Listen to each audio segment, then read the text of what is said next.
La Biblia en el libro de Oseas, capítulo 6, versículo 4. Y es tremendo este texto y el que voy a leer a continuación. Dice, ¿qué haré a ti, Efraín? ¿Qué haré a ti, oh Judá? Oseas, dando una palabra profética, obviamente inspirado por el Espíritu Santo, y dando una palabra que uno dice, son para esas dos tribus, ya está, no va más. La piedad vuestra es como nube de la mañana o como el rocío de la madrugada que se desvanece. Les está diciendo, no tienen amor, no tienen misericordia. Por esta causa los corté por medio de los profetas. Con las palabras de mi boca los maté, y tus juicios serán como luz que sale.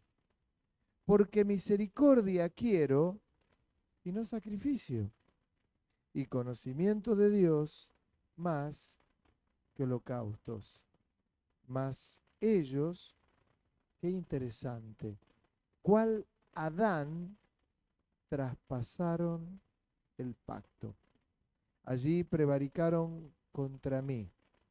Galaad, ciudad de hacedores de iniquidad, manchada de sangre. Wow. Dice, cual Adán traspasaron el pacto.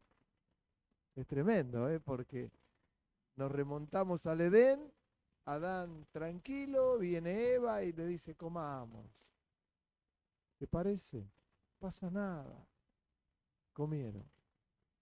Traspasaron el pacto.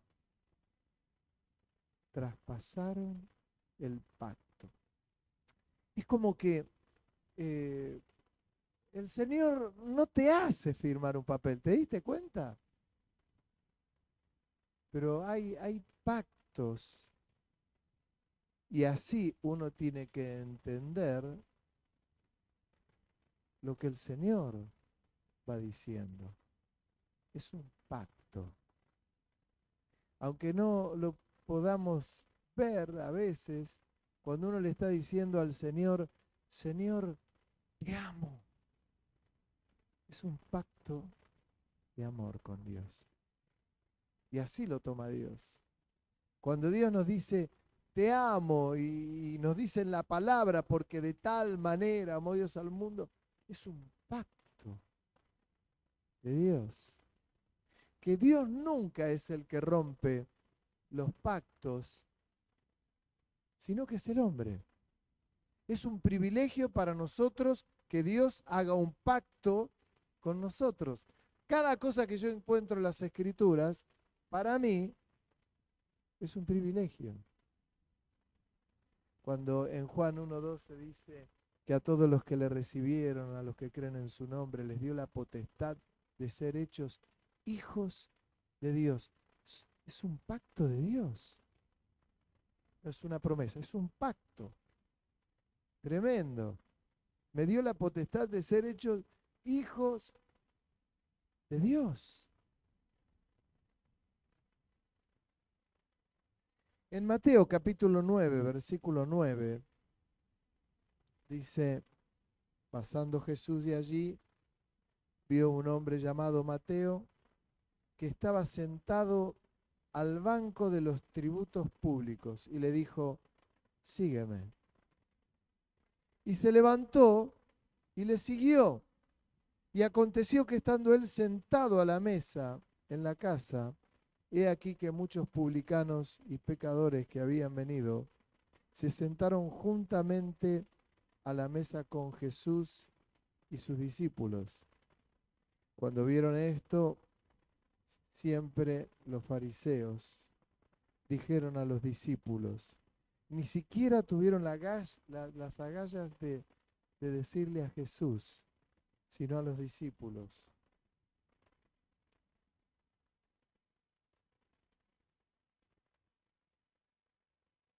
Cuando vieron esto, los fariseos dijeron a los discípulos, ¿por qué come vuestro maestro con los publicanos y pecadores? Al oír esto, Jesús les dijo, los sanos no tienen necesidad de médico, sino los enfermos. Id pues y aprended lo que significa misericordia quiero y no sacrificio. Porque no he venido a llamar a justos, sino a pecadores al arrepentimiento. Misericordia quiero y no sacrificio.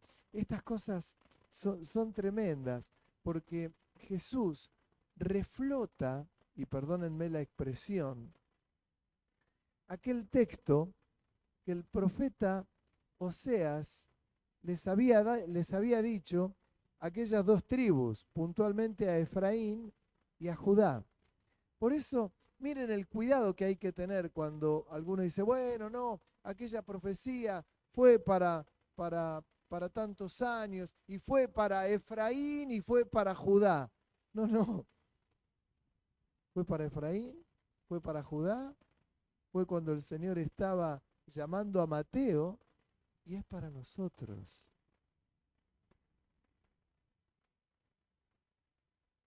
Sacrificio, dice, misericordia quiero y no sacrificios. ¿Qué quiere decir? Y está hablando de los sacrificios de animales y todo eso, sin duda. Pero alguno podría decir, che, ¿qué pasa con el sacrificio de alabanza? No, no, es que Dios no te está diciendo, no, mirá, no, nada de sacrificios de alabanza en esta época, sino que quiero misericordia. No, porque el Señor lo que quiere es misericordia y sacrificios de alabanza.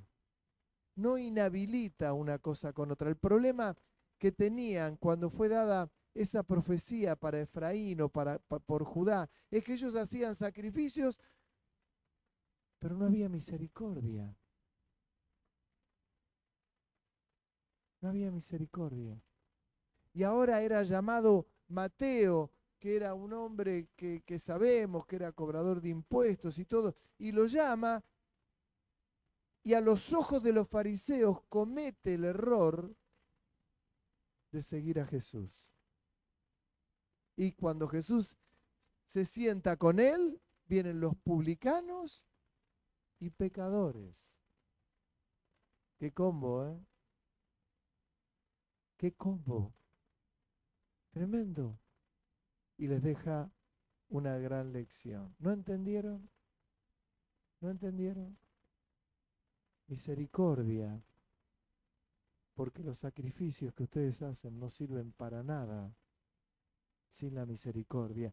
Y se nos abre un panorama maravilloso, no inquietante, maravilloso, porque ahí entramos todos nosotros como pecadores, todos, todos, todos. Lo que nunca hay que olvidarse, cuando usted vea que está entrando al templo, entra alguien y dice, uy, yo aquel lo conozco. Saben que de paso se lo digo, alguna vez me lo han dicho. Vino alguien y vino otro hermano y me dice, uy, vino este, no tenés idea quién es. Y entra en esta parte de la vida espiritual. No sabés quién es el que entró. Sí, sí, pero el Señor dijo, misericordia quiero y no sacrificios.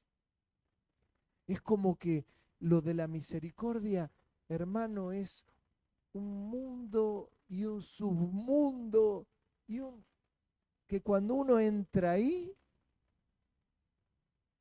uno dice, qué tremendo lo que hay detrás.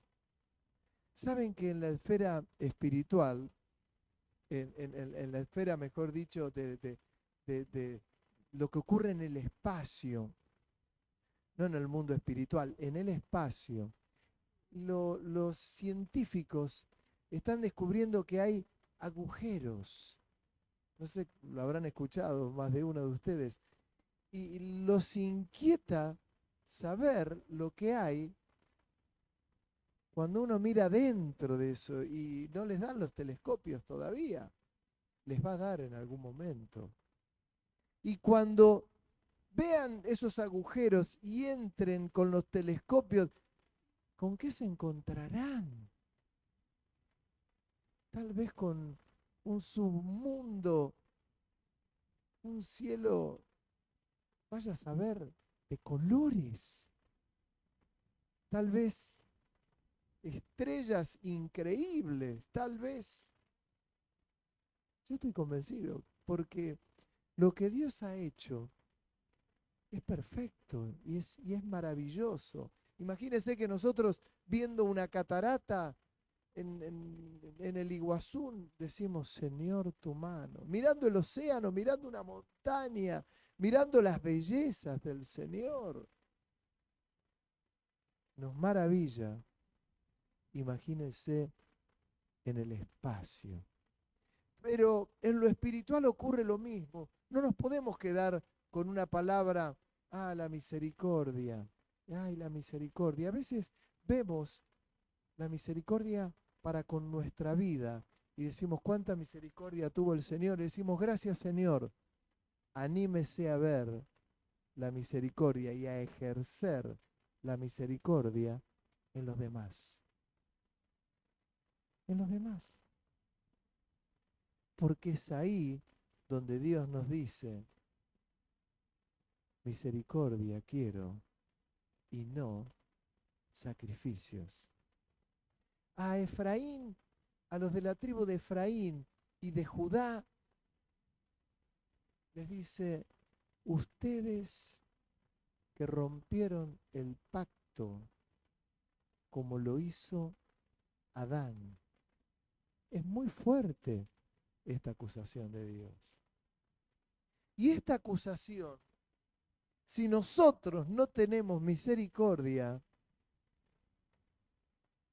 y nos lo puedes decir a nosotros, tranquilamente. ¡Hey! Te he perdonado. ¡Hey! Te he rescatado. ¡Hey! Te he sacado de lo peor. No tuve en cuenta tus miserias. Y mira dónde estás.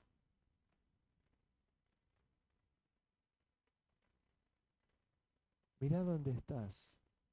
Entonces, lo bueno es que podamos tener unos buenos binoculares para mirar la misericordia del Señor y decir, Señor, abrime el corazón, inyectame de tu amor, inyectame de tu vista, inyectame de tu visión para que pueda ver más allá. ¿Sabe? La palabra que da en Oseas es muy fuerte porque dice en Oseas 6, lo voy a leer en otra versión, en la NBI, mire lo que dice. ¿Qué voy a hacer contigo, Efraín? ¿Y qué voy a hacer contigo, Judá?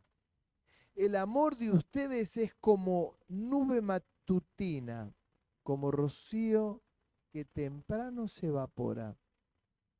Por eso los hice pedazos por medio de los profetas. Los herí con las palabras de mi boca. Mis juicios brillan como la luz.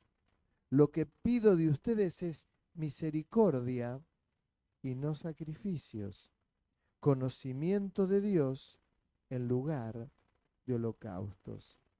Pero ellos, como Adán, han quebrantado el pacto.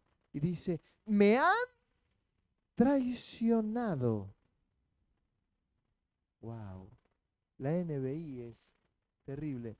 Me han traicionado. Por lo tanto, quiere decir que cuando yo no tengo misericordia de aquel que la merece, tanto porque todos merecen la misericordia, el Señor me dice, me estás traicionando. Es fuerte, es fuerte. Hubo uno que lo traicionó al Señor, muchos. Pero lo de Judas fue tremendo, pero fue el hijo de perdición, en realidad no había otra alternativa. Pero mirando en un presente, porque lo que hizo Jesús fue traer una profecía como de 700 años para atrás, llevarlas a ese presente y decirle a los fariseos, recordarle la profecía de Efraín y de Judá. Y nos la recuerda a nosotros hoy. Pero tengo buenas noticias. Nos la va a recordar dentro de 10 años, nos la va a recordar mañana y a las siguientes generaciones hasta que el Señor venga, les va a seguir recordando esto y les dice, misericordia quiero y no sacrificio, ni holocaustos. Misericordia. Yo veo a algunos hermanos que el Señor los rescató del mismo lodo. Algunos el Señor los sacó del mismo infierno, de los lugares más escabrosos que uno se puede imaginar. Y alguno puede decir, che, pero ¿no estamos pisoteando la sangre del Señor? No, nos estamos regocijando porque el Señor sacó a aquel del mismo lodo que me sacó a mí y que te sacó a vos, y que te sacó a vos, y que te sacó a vos de ese mismo lodo. Entonces, la mirada tiene que ser una mirada misericordiosa, siempre. No una mirada sin autoridad, una mirada misericordiosa. ¿Por qué digo una mirada con autoridad y misericordiosa? Porque yo les voy a leer otro texto que es terrible. Pero este ya está en Hechos de los Apóstoles. Y ese texto que está en Hechos, capítulo 8, versículo 18, voy a parafrasear primero. Simón el mago, ¿se acuerda de Simón el mago? Se convierte, está con Felipe. Era un hombre que hacía cosas raras, engañaba al pueblo, se quería hacer pasar como poderoso. Y estaba con Felipe, y se había bautizado con Felipe, y estaba de maravillas. Y caen en el lugar Pedro y Juan. Y este hombre, cuando ve que por la imposición de las manos de Pedro y de Juan, la gente recibió el bautismo del Espíritu Santo, comienza a pedir algo. Quiso comprar con dinero esto.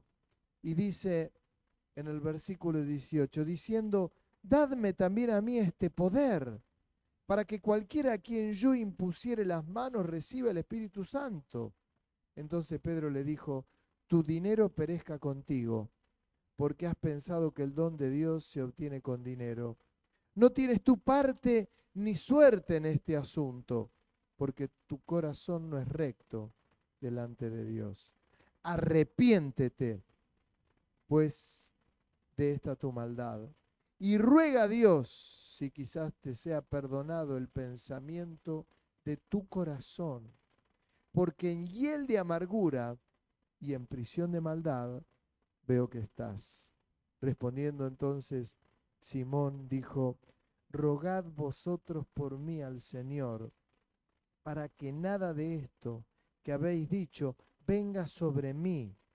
Y ellos, habiendo testificado y hablado la palabra de Dios, se volvieron a Jerusalén y en muchas poblaciones de los samaritanos anunciaron el Evangelio. ¿Sabe? No dice nada qué pasó con Simón el mago. ¿No le da cositas? Porque una cosa no quita la otra. Algunos por ahí malinterpretan y dicen, bueno, no hay que tener misericordia, entonces la misericordia hace que uno no tenga que abrir la boca. No, no. La misericordia va a ser que yo hable con autoridad. siempre, siempre. Fíjense que Pedro le dio el antídoto. ¿Vieron cuando uno es mordido por una serpiente? Yo he estado en lugares donde ha habido serpientes y yo tenía claro que si en el lugar donde estaba a mí me mordía alguna serpiente de esas, yo tenía que ir urgente al hospital y decir, me mordió tal serpiente. Y te dan el antídoto. Te dan el antídoto correspondiente para contrarrestar el veneno de esa serpiente. Simón el mago había pecado terriblemente, quería comprar con dinero y dijo, quiero comprar esto, el don del Espíritu Santo. ¿Cuánto vale? ¿Cuánto vale? Les doy todo. Yo quiero ir poner las manos y que... Oh, justo a Pedro, justo a Juan. En hiel de amargura estás. Tu corazón es perverso. Y le da el antídoto. ¿Cuál es el antídoto? ¿Cuál? El arrepentimiento. El arrepentimiento. El arrepentimiento puede tocar y toca el corazón del Señor. Señor, me arrepiento. He pecado. Te pido perdón. Era tal la desesperación que dijo, rueguen ustedes por mí. Yo por eso me hubiera encantado ver cómo seguía la historia, porque no entendió que no era que tenían que rogar los apóstoles, tenía que arrepentirse él. Se había bautizado, estaba con Felipe. Algo dice, che, pero se pierde la salvación. No, es que se dio un chapuzón, no terminó de conocer al Señor. Por eso en el libro de Oseas dice que tengamos misericordia y que conozcamos a Dios. De esto se trata, conocer a Dios.